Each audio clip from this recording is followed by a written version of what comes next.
My Wife's Movie Club watched the 2004 movie Miracle, which is based on the true story about events around the U.S. hockey team upset over the previous champions Russia in the 1980 Olympics, which has become called the Miracle on the Ice. The film portrays the story of Coach Herb Brooks, who is played by Kurt Russell. This is a film about several players who are made into one team. The film is about the team. You get some backstory about the players, but the film focuses on the life of the coach more than the players, showing us some of the techniques used to take a group of disparate players and build a gold-winning team. It is a story about pushing people to the limits, about growth and change, and about common men becoming uncommon together. So, I thought it'd be worth looking at what makes Herb Brooks a good coach, or at least a successful coach.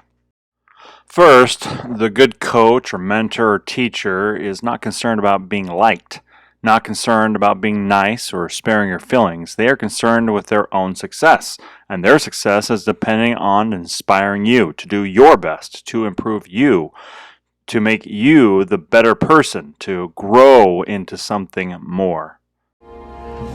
Final roster will have 20 names on it in 7 months, so more of you are going home. You give 99%, you'll make my job very, very easy. I'll be your coach. I won't be your friend. If you need one of those, take it up with Doc or Coach Patrick here. Sometimes this may seem negative or unfair. We see Coach Brooks drive his team in ways that make everyone uncomfortable. The hesitation on Coach Patrick and Doc show us they think he's going too far, yet he is driving them to be more than common men. He is wanting them to succeed and thus ensuring his own success. Doc, I mean, this is madness, right?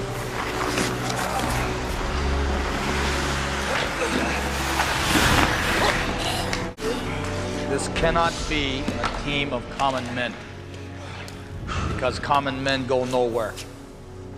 You have to be uncommon. Again. Second, a good coach understands the challenges, weaknesses, and knows what should be done to combat them.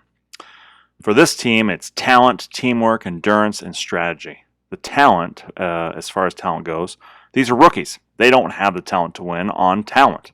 So Herb has to create strength in the team, not as individual talents.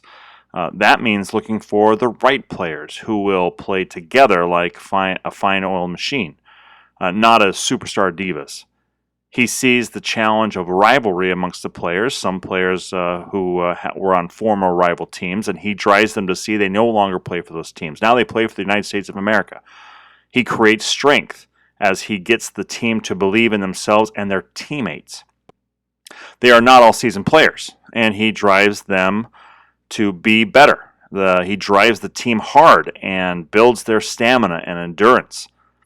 This really becomes the secret to their success. Later, they give him a whip as a gift, a joke gift, and he says, this is the gift that keeps on giving, because he's building endurance. And additionally, their old strategies they know don't work, and by all statistical measures, the Russians are a better team than them. So he changes the way they're going to play and builds a new strategy specifically meant to beat the Russians. The final thing I'll say about coaches is that the best coaches motivate and inspire their teams. The motivation is not in the harsh treatment, the long hours, the training, the strict rules, or the verbal abuse. The best motivation comes from success or growth. Despite the harsh training routines, the teams begin to see their results of the Herb's conditioning. They're getting better. They're building teamwork. They're succeeding in many ways. The fact that the U.S. team starts every game down and has to make a comeback shows the coach Brooks' foresight. Essentially, he created a team that will last longer.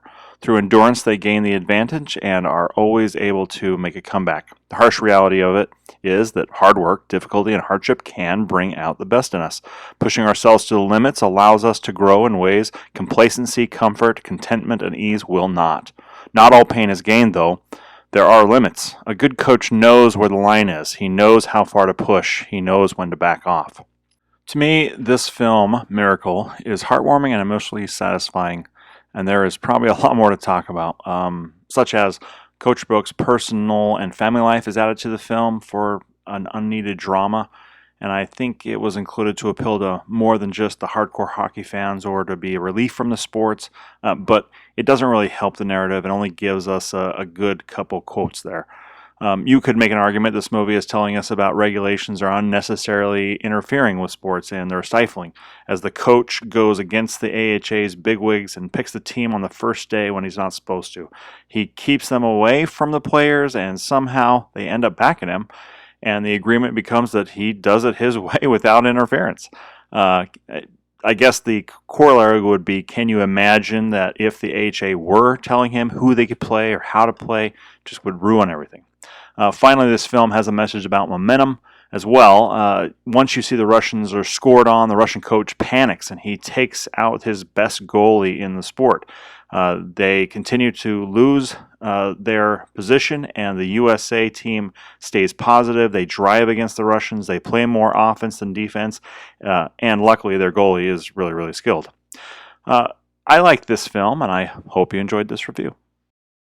Herb, this has gone on long enough. Everybody on that line.